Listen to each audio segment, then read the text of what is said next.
My mom used to tell me stories before I would go to bed at night. I used to love them, and this could possibly be where my horror obsession came from. I was never afraid of her stories, except for this one time.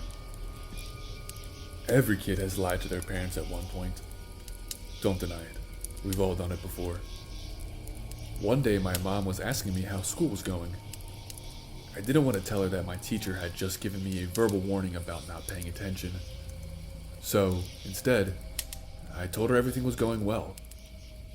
Unfortunately, because I was only 9 at the time, she had received a phone call from the school earlier that day about me. She had caught me red-handed in my lie. Later that same night, she came into my room and said, "I have a story to tell you. Do you know where the lying children go?" I shook my head no, and pulled the covers closer to hear the story. My mom sat on the edge of my bed and began. "Whenever a child lies to their parents, the man under the bed gets angry." She pointed under my bed and continued. "Anytime you go to bed and you've told a lie that day, you have to apologize to the man by leaving candy under your bed and telling him that you're sorry. Because if you don't apologize before going to bed, then while you're sleeping, he'll eat a toe for every lie you've told. And if he runs out of toes, then he's going to eat your fingers. And if he runs out of fingers, then he's going to eat your arms and legs until there is nothing left of you." From that moment on, I was terrified of the man under my bed. At any point, if I was to lie, I would jump onto my bed and leave candy on the floor for the man and apologize.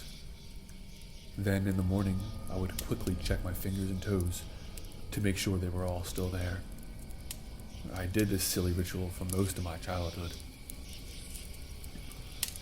As I grew older, I stopped the ritual because I didn't believe it was real, and I knew it was just a way for my mom to keep me from lying to her.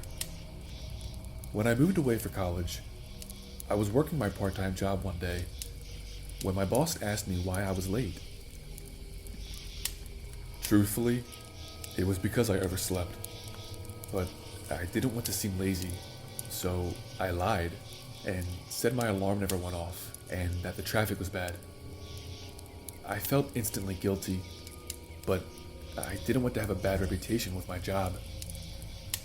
That night, when I got home and went to bed, my feet started to become very cold. No matter what I did, my toes wouldn't warm up. I tried to ignore it, and eventually did fall asleep. But it was a restless night, and I had a dream about long, white hands ripping my toes off. I woke up in a panic and wiggled my toes. They wiggled back, all of them seemingly fine. I laughed at my childish reaction, reminding myself that it was just a tale that my mom told me to keep me from lying. I fell back to sleep and didn't have any more dreams that night. When my alarm went off in the morning, I rubbed the sleep from my face and swung my legs off the bed. And that's when I froze. Dried blood was all over my sheets. I looked down in horror at my right foot. I couldn't hold back my throw-up. 3 toes were missing from their sockets, and a trail of blood led to the bottom of my bed. I screamed bloody murder. I'm still missing those 3 toes. So please, if you're hearing this, don't lie. The man underneath your bed is real, and he will come for you if you don't apologize. You've been warned.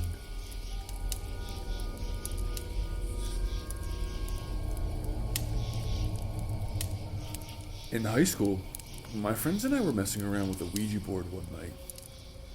We had done it before, but nothing remarkable had ever happened. We usually did it just to try and scare ourselves or our girlfriends. We never took it seriously. That night, there was no one else home except the 7 of us, and we were all together around the board. One of the girls there wanted to try it out. She said she had never done it before. This time it was different. The board misspelled some of the words the same way every time, and it gave the answers that seemed really historically accurate for our town. Things we neither knew nor cared about. Long story short, the spirit claimed it was a 10-year-old boy who had died on the property in the 1800s and was buried there in an unmarked grave. Mind you, my friend's house was on a farm on the edge of our town. We were all a little freaked out because the board had never been so detailed and consistent. However, we were still skeptical, and we were all assuming one of us was trying to scare the rest. Finally, my friend asked if the spirit could do something to prove that he was there with us.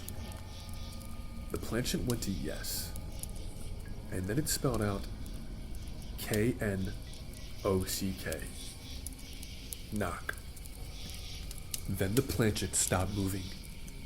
We all stared at the board silently, when suddenly there was on the window right next to us. The lights went on outside, but there was absolutely no one there. It's safe to say, we never touched a Ouija board again.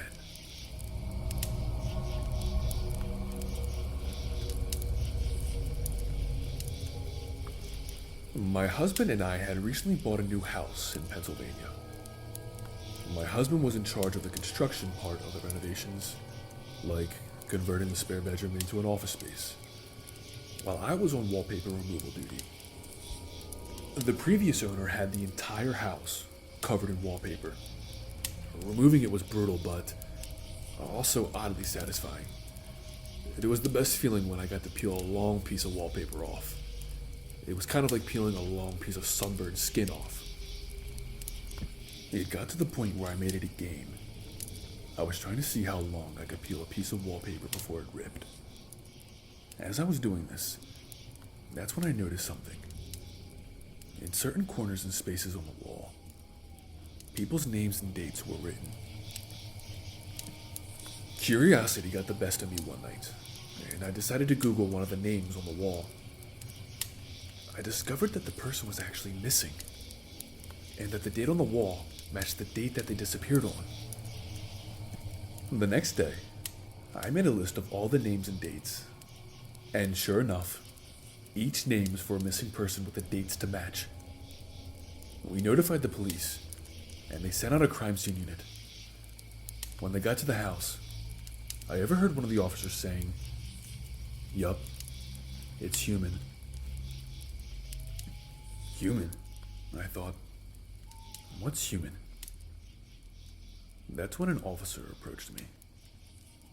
"Ma'am, where's the material that you removed from the walls?" "That wasn't wallpaper you were removing,"